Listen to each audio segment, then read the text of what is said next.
আসসালামু আলাইকুম। আশা করি মহান আল্লাহ পাকের অশেষ রহমতে আমার প্রাণপ্রিয় ভাই বোনেরা অনেক ভালো আছেন এবং সুস্থ আছেন।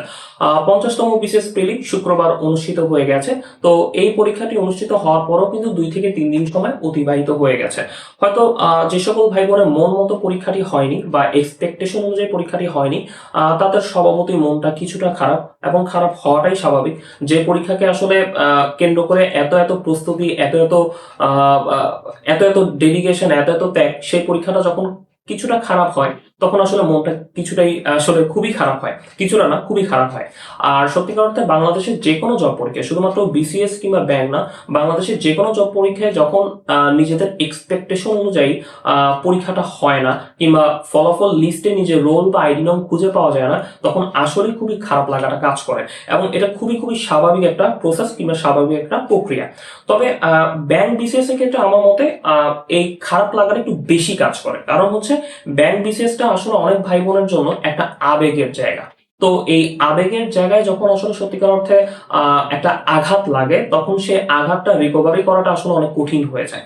তো এই কারণে অনেক ভাই বোন দেখা যায় যে 50তম, যেমন অনেক ভাই বোনের ক্ষেত্রে দেখা যাবে হয়তো যে 50তমটা যখন এক্সপেকটেশন অনুযায়ী হয়নি, বা যাদের বয়স হয়তো আরেক বছর আছে বা 2 বছর আছে, তাদের অনেক এটা চতুর্থ বা পঞ্চম প্রিলি ছিল, সেটাও আসলে টানা হয়তো মন মতো হয়নি, তো তারা যথেষ্ট ফ্রাস্ট্রেশনের মধ্যে হয়তো পড়ে যায়।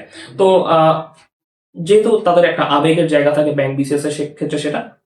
তবে আমার কাছে যেটা মনে হয় সত্যিকার অর্থে, চেষ্টাটা যেহেতু আমাদের হাতে আর ফলাফলটা যেহেতু মহান আল্লাহ পাকের হাতে, তো আমাদের আসলে এই চেষ্টাটুকু মানে সর্বোচ্চ লেভেলের চেষ্টা করতে হবে। কারণ ফলাফলের এখতিয়ারটা যেহেতু আমাদের হাতে নেই, আমাদের যে কাজটা করতে হবে সেটা হচ্ছে চেষ্টার জায়গাটা আমাদের স্বতঃস্ফূর্ত চেষ্টা করতে হবে, নিজেদের উপর আস্থা রাখতে হবে এবং মহান আল্লাহ পাকের প্রতি ভরসা রাখতে হবে, বিশ্বাস রাখতে হবে। তাহলে একমাত্র দেখা যাবে যে কোনো না কোনো এক পর্যায়ে গিয়ে, সেটা হয়তো শেষে গিয়ে হতে পারে, আমরা আমাদের কাঙ্ক্ষিত যে ফলাফল সেটা হয়তো পাবো। হয়তো অনেকে দেখা গেলো যে এই বারবার বারবার করে প্রিপারেশন নিয়ে অনেক হাল ছেড়ে দেয়, যে হচ্ছে না, হয়তো আমার হবে না। তো এরকম হয়, বাট একটা বিষয় হচ্ছে আমাদের কপালে কি আছে সেটা তো আমরা জানি না। রিজিকের মালিক মহান আল্লাহ পাক, রিজিক প্রত্যেকের জন্য নির্ধারিত। তো এমন হতে পারে আপনার শেষ বয়সে বা দেখা গেল যে একদম শেষ বিসিএস আপনি বাজিমাতটা করতে পারেন। যদিও আসলে সত্যিকার অর্থে ব্যাংক বিসিএস যেটাই বলি না কেন, এটা শুধুমাত্র একটা চাকরি পরীক্ষা, মানে এমন না যে বিসিএস হলে একদম পুরো জীবনে সবকিছু পরিবর্তন হয়ে যাবে, এটা বিষয় না। আপনি আপনার জীবনের উন্নতি বা জীবনের অগ্রগতি যেটাই বলেন না কেন, সেটা যে কোনো জবের মাধ্যমে আপনি করতে পারেন। সেটা হইতে পারে বিসিএস, হইতে পারে সেটা ব্যাংক, হতে পারে সেটা পেট্রো বাংলা, হতে পারে সেটা দুদক, হতে পারে আপনার বিজনেস। এমন এমন একজন দুইজনকে চিনি, তারা আসলে বিসিএস বা ব্যাংকে এরকম ব্যর্থ হয়ে দেখা গেলো যে তারা তাদের নিজস্ব ব্যবসা বা নিজস্ব ইয়ের মাধ্যমে আসলে অনেক দূর এগিয়ে গিয়েছে অলরেডি। তো এটা আসলে কি মানে এটা আসলে পুরো ভাগ্যের উপর। এখন আমাদের চেষ্টার জায়গাটা চেষ্টা করতে হবে, এবং পরবর্তীতে ইনশাল্লাহ, যেহেতু ফলাফল তার মালিক হচ্ছে মহান আল্লাহ পাক, আপনি যদি আসলেই চেষ্টা করার মতো চেষ্টা করে থাকেন, তাহলে যেহেতু তিনি পরম দয়ালু এবং তিনি অবশ্যই আমাদেরকে বুঝবেন। আমরা আসলে যতই কষ্ট করি, আসলে বান্দা হিসেবে এই কষ্টটা একমাত্র আমাদের মহান আল্লাহ পাকই কিন্তু দেখে থাকেন। তো এই কারণে আসলে আমাদের এত ভেঙে পড়া যাবে না। আমি কখনো ফলাফল নিয়ে বিশ্বাসী না, মানে ফলাফল নিয়ে বিশ্বাসী না এটা বলতে চাচ্ছি, ফলাফল নিয়ে আমি ভাবি না। কারণ আমি জানি মহান আল্লাহ পাক মঙ্গল জিনিসটা, মানে প্রত্যেকের জন্য মঙ্গল জিনিসটা লিখে রেখেছেন। তো এখানে আসলে সত্যিকার অর্থে আমার এত ভাবার দরকার নেই যে আমার এটা হবে, আমি এটা হয়ে যাব, এত আমি কিছু ভাবি না। আমি আমার চেষ্টাটুকু করব, আমার এই জায়গায় অনেস্ট থাকবো, ইনশাল্লাহ মহান আল্লাহ পাক তার ফলাফলটা সুন্দর মতো দিবেন, বাস শেষ। তো এখন আপনি চেষ্টা করেছেন, ফলাফল খুবই চেষ্টা করেছেন, ফলাফল হয়তো আপনার ফরে যায়নি। এখন আপনি যদি আল্লাহ পাকে দোষারোপ করেন যে না আমার ভাগ্যে ছিল না, হয় নাই, আহ এত চেষ্টা করলাম, এটা কিন্তু করা যাবে না। আমি যেটা মনে করি, আপনার ভাগ্যে যেটা ছিল সেটাই হবে। আপনার ভাগ্যে যদি এভারেজ প্রিপারেশন নিয়ে 50 প্রিলি পাস লেখা থাকে, তাহলে দেখবেন ওইটাই হবে। আর আপনার যদি ভাগ্যে এটা থাকে যে অনেক ভালো প্রিপারেশন নিয়েছেন, কিন্তু হয়তো কোনো না কোনো ভাবে পরীক্ষাটা খারাপ হওয়ার কারণে আপনি পারেন নাই, নসিবে ছিল, সেটাই হবে। সো এটা আসলে আপনি ইয়ে করতে পারবেন না। অনেকে আসলে এই যে ফ্রাস্ট্রেটেড হয়ে পড়েন বা মানে বিচলিত হয়ে পড়েন, আমার মতে আসলে সত্যিকার থেকে এই যে কোনো একটা ফলাফলকে মেনে না নেওয়া, সেটা আসলে আল্লাহর সিদ্ধান্তকে মেনে না নেওয়ার সামনে। তিনি কিন্তু ভালোটা কিন্তু আপনাদের জন্য লিখে রেখেছেন, হয়তো তিনি দেখেছেন এখানে আমাদের মঙ্গলটা নেই, এই কারণে হয়তো আপনাকে সেই রেজাল্টটা দেয়নি। তো এটাই তো আমাদের ভাবতে হবে। এই জিনিসটা যখন আমরা ভাবতে শিখবো বা উপলব্ধির জায়গাটা যখন গ্রো আপ হবে যে না, যে এটার ফলাফল আসেনি, তার মানে হচ্ছে এই জবে হয়তো গেলে আমার মধ্যে আমার কোনো এটা মানে মঙ্গল নেই, এরকম ভাবতে হবে, ঠিক আছে? বা যে রেজাল্টটা তিনি দিয়েছেন তার মানে বুঝতে হবে যে না, এই ফলাফল আমার মঙ্গল আছে, এই কারণে মহান আল্লাহ পাক আমাকে এটা দিয়েছে। তো এই বিশ্বাসটা, এই ভরসাটুকু রাখতে হবে। প্রথমত রাখতে হবে নিজের উপর, তারপর হচ্ছে মহান আল্লাহ পাকের উপর। ইনশাল্লাহ দেখবেন নিজের উপর যখন আস্থা থাকবে, নিজের উপর যখন ভরসা থাকবে, তখন আপনি দেখবেন যে খুব ইজিলি জিনিসগুলো আসলে ওভারকাম করতে পারবেন। আসলে আহ চাকরি পরীক্ষার ক্ষেত্রে অনেকে অনেকে জিজ্ঞেস করেন, বা আমি একজন দুজনের ক্ষেত্রে দেখেছিলাম যে আমাকে একবার ইনবক্স একজন জিজ্ঞেস করেছিল যে ভাই মোটিভেশনাল কিছু গান দেন বা মোটিভেশনাল কিছু মুভি দেখান, যে কোন মুভিগুলো দেখলে আমি মোটিভেটেড ফিল হব, মানে উনি আমাকে জিজ্ঞেস করেছে। তো আমি বলেছি যে আসলে মোটিভেশন পাওয়ার জন্য আসলে সত্যিকার অর্থে কোনো বক্তার কাছ থেকে মোটিভেশন শোনা লাগে না, কিংবা কোনো সিনেমা কোনো গান শোনা লাগে না। আসল মোটিভেশন হচ্ছে আমাদের ঘরের ভিতর। আমাদের বাবা মার দিকে যদি তাকাই, তারা যে কষ্টটা করেছেন, সেই কষ্টটা যদি একবার অনুধাবন করতে পারি, বা আমি আসলে যদি আহ আহ, একবার সিনারিওটা বুঝতে পারি যে আমার ফ্যামিলি আমার জন্য কতটা কষ্ট করেছে, আমি যদি সেই জায়গাটা একবার বুঝতে পারি, তাহলেই তো মোটিভেটেড ফিলটা এমনি ভিতর থেকে আসে, যে আপনাকে ভালো কিছু করতে হবে, ভালো কিছু তাড়না থাকবে, তাই না বিষয়টা? সো ওইটার জন্য আপনার মোটিভেশনাল কারো মানে স্পিকারের কাছ থেকে কথা শুনতে হবে, বা মুভি দেখতে হবে, গান শুনতে হবে, এমন কিছু না। চাকরি পরীক্ষা মোটিভেশন বলে আসলে সত্যিকার অর্থে কিছু নেই। এটা খুবই কঠিন একটা বাস্তবতা। এখানে আপনাকে নিজেকেই মোটিভেশন নিজেকেই দিতে হবে, ঠিক আছে? কেউ কারো মোটিভেশন দিবে না, এবং দিলে আসলে আপনার সাময়িক সময়ের জন্য ভালো হবে, কিন্তু দীর্ঘমেয়াদী কোনো ফল আসবে না। আপনি ভিতর থেকে নিজেকে চাঙ্গা করেন, তাহলে দেখবেন ইনশাল্লাহ খুব ভালো করবেন, ঠিক আছে? তো এই কারণে আসলে এই বিষয়গুলো থেকে দূরে থাকতে হবে। আর যে কারো কোর্স দেখা গেল যে আপনি এখন যেহেতু 50তম শেষ হলো, 51তম নিয়ে অনেকের অনেক ধরনের প্ল্যান থাকবে, অনেকে কোর্স নিয়ে আসবে, এবং ভাই বোনরা আসলে রেডি করে ফেলেছেন যে আমি এই কোর্সে ভর্তি হবো, এখানে যুক্ত হব, এখানে হবো। বাট আমার কাছে যেটা মনে হয়, আপনি ভর্তি হন, কোনো সমস্যা নাই, যে কোনো জায়গায়, সেটা আমার এই পেজে হোক, বা যে কোনো প্ল্যাটফর্মে হোক, যে কোনো।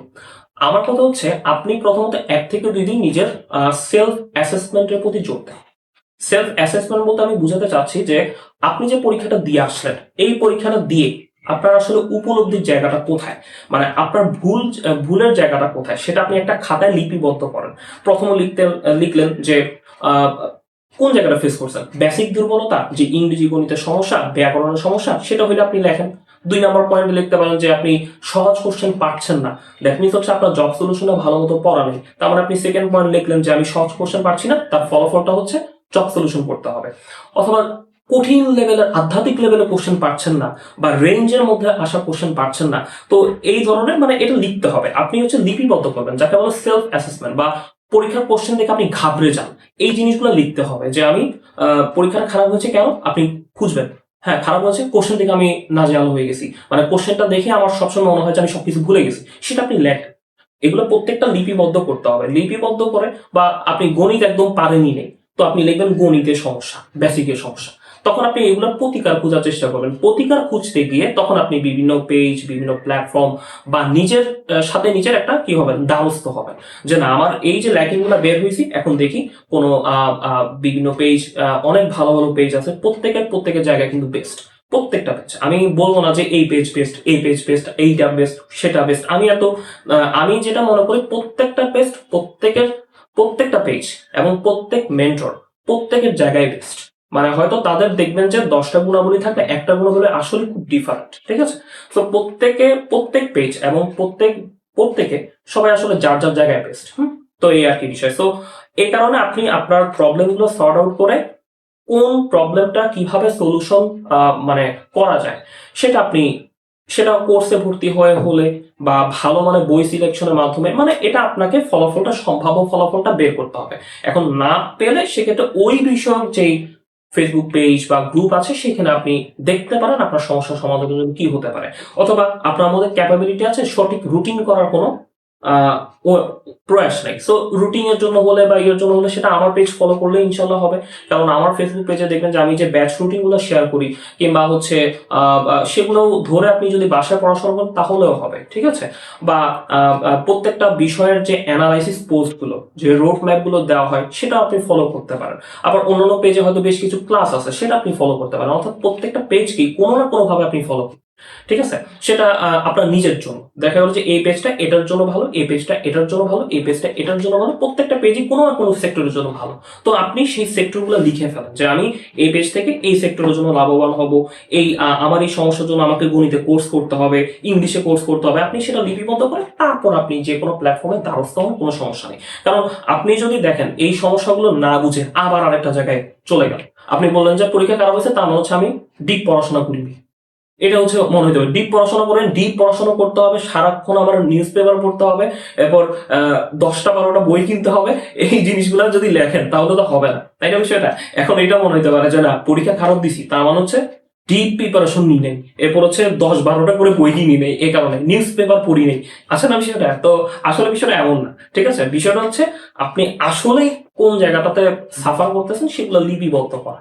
যে আমি গণিতে সাফার করলাম, কোশ্চেনটা দেখে পাজল হয়ে গেলাম, এরপর দেন হচ্ছে কোশ্চেন যেগুলো সহজ প্রশ্ন সেগুলো ভুল করে আসছি। এখন অনেক ভাই বোনকে আমিও চিনি, আমার ব্যাচও এরকম বেশ কিছু ভাই বোন আছেন, যেহেতু ব্যাচ পরিচালনার সুবিধার্থে অনেক ভাই বোনের সাথে কথা হয়, তারা অনেক কঠিন কঠিন কোশ্চেন পেরে যায়, বাট ইজি ইজি কয়েকটা কোশ্চেন কিন্তু ভুল করে ফেলে। এটা কিন্তু সবারই একটা কমন রূপ, এবং হচ্ছে কিছু কিছু ভাই বোনের ক্ষেত্রে সেটা একটু তীব্রভাবে দেখা যায়, মানে খুব ইজি ইজি কোশ্চেন ভুল করে আসতেছে, ঠিক আছে। তো এটার ক্ষেত্রে যেটা মনে হয় সেটা হচ্ছে জব সলিউশন বেসড, মানে আমাদের জব সলিউশন বেসড পড়াশোনার একটা অভাব হতে পারে, বা দেখা গেল যে প্রশ্ন সলভিং যে সেটাই হয়তো কম হতে পারে। তো এই সমস্যাগুলো আপনি লিপিবদ্ধ করতে হবে। তো এগুলো করলে একমাত্র, এগুলো করে এরপর দেন হচ্ছে আপনি আপনার প্ল্যানিং সাজান, সেটা বাসায় পড়ার মাধ্যমে হোক, বিভিন্ন অনলাইন প্ল্যাটফর্মের মাধ্যমে হোক, এটা আপনার ইচ্ছা। তবে আমার মতে নিজে পড়াশোনা করাটাই বেস্ট। এটা হচ্ছে সবচেয়ে সবচেয়ে ভালো বিষয়, নিজে পড়াশোনা করাটা বেস্ট, ঠিক আছে। এখন যখন আপনি নিজে পারবেন না, যখন আপনি নিজে অপারক হবেন, তখন বিভিন্ন প্ল্যাটফর্ম যারা আছেন ফেসবুকে তাদের সাথে আপনি অবশ্যই যোগাযোগ করে আপনার সমস্যা সমাধানের চেষ্টা চালিয়ে যাবেন, ঠিক আছে। এটা আর কি বিষয়। তবে নিজে পড়াটা সব সময় বেস্ট, এটা মনে রাখবেন। কখনো কোনো কোর্স আপনাকে পড়িয়ে দিবে না, এটা যেই কোর্সই হোক না কেন, ঠিক আছে, পড়িয়ে দিবে না।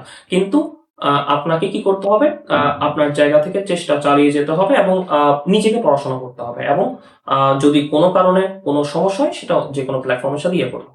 আমি জাস্ট হচ্ছে আমার এটাই আসলে ভিডিওটা করার উদ্দেশ্য, যে আসলে যে সকল ভাই বোন আসলে একদম মনে করেন যে হতাশ হয়ে থাকেন, আসলে সত্যি কথা হতাশার কিছু নেই প্রিয় ভাই বোনেরা। একটা জিনিস মনে রাখবেন, মহান আল্লাহ পাক যেহেতু রিজিকের মালিক, তিনি কিন্তু আমাদের রিজিক প্রত্যেকের জন্য রিজিক বন্টন করে রেখেছেন। সো আপনি এত মন খারাপ করবেন না, আপনি জাস্ট আপনার প্রসেসে আপনি জাস্ট অটল থাকেন। আপনি যেই জিনিসটা ভালো পারেন সেটাকে আপনি ভালো মতো শানিত করেন, তো ওইটা করলেই হবে। আপনি জাস্ট নিজের উপর আস্থা রাখেন যে আপনি পারবেন, আপনি নিজেকে সেরা ক্যান্ডিডেট মনে করেন, তাহলে দেখবেন যে ইনশাল্লাহ আপনি অন্যদের থেকে অনেক এগিয়ে থাকবেন। আপনি যদি মনে করেন যে না আমি পারতেছি না, আমি আসলে পিছিয়ে যাচ্ছি, সো আপনি যদি নিজেকেই নিজে স্যারেন্ডার করে ফেলেন তাহলে কিন্তু হবে না। এটা একটা বিষয়। তো আমি চাচ্ছি আমার প্রিয় ভাই বোনেরা যাতে অনেক ভালো করে, এবং আমার ফেসবুক পেজের মাধ্যমেও কিন্তু আমি চেষ্টা করছি যে আপনাদের কিন্তু এই যে কিছু দিক নির্দেশনামূলক ভিডিও ফ্রি করা হয়, বা রুটিন বানিয়ে দেওয়া হয়, বা অ্যানালাইসিস পোস্ট রোড ম্যাপ গুলো দেওয়া হয়। সামনে হচ্ছে এমসিকিউ সিরিজের ক্লাস আসবে, কিছু গুরুত্বপূর্ণ এমসিকিউ সিরিজের ক্লাস আসবে।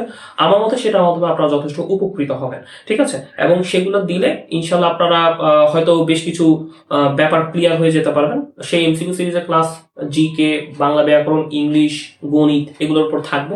সামনে আপনারা দেখতে পাবেন 1 থেকে 2 দিন পর, ঠিক আছে। গণিতটা দিয়ে শুরু করা হবে খুব সম্ভবত। তো এগুলো দেখলে ইনশাল্লাহ খুব কাভার আপ হবে আপনাদের যার যেই সমস্যা, সেটা আপনার যে প্ল্যাটফর্ম থেকে হোক না কেন সেটা আপনি গুছিয়ে নেন। কারণ কোনো প্ল্যাটফর্মই এককভাবে ভালো না, এটা সবসময় মনে রাখবেন। কোনো প্ল্যাটফর্ম সব দিক দিয়ে বেস্ট না, একটা না একটা জায়গায় বেস্ট। সো সেই বেস্ট জায়গাটা আপনি আপনার মধ্যে নেওয়ার চেষ্টা করেন। আরেকটা প্ল্যাটফর্মের এই জায়গাটা ভালো, আরেকটা প্ল্যাটফর্মে এই জায়গাটা ভালো, সো আপনি ভালো ভালো ভালো জায়গাগুলোকে নিয়ে নিজেকে একদম ভালো করে ফেলেন, ঠিক আছে। আর আমার জন্য দোয়া রাখবেন, এবং আমাদের সবার জন্য, মানে যারা যারা কাজ করে এবং হচ্ছে সবার জন্য দোয়া থাকবে, এবং আমার জন্য দোয়া রাখবেন। আমার জাস্ট এটাই বলা উদ্দেশ্য ছিল যে ভাই বোনরা যাতে আশাহত না হয় কোনো না কোনো ক্ষেত্রে, ঠিক আছে? কারণ চেষ্টাটা আসলে আমাদের এবং ফলাফলটা মহান আল্লাহ পাকের হাতে, হ্যাঁ? তো এটাই জাস্ট বলা, জাস্ট ভাই হিসেবে আমি জাস্ট বলছি আমার ভাই বোনরা যাতে অনেক ভালো করে।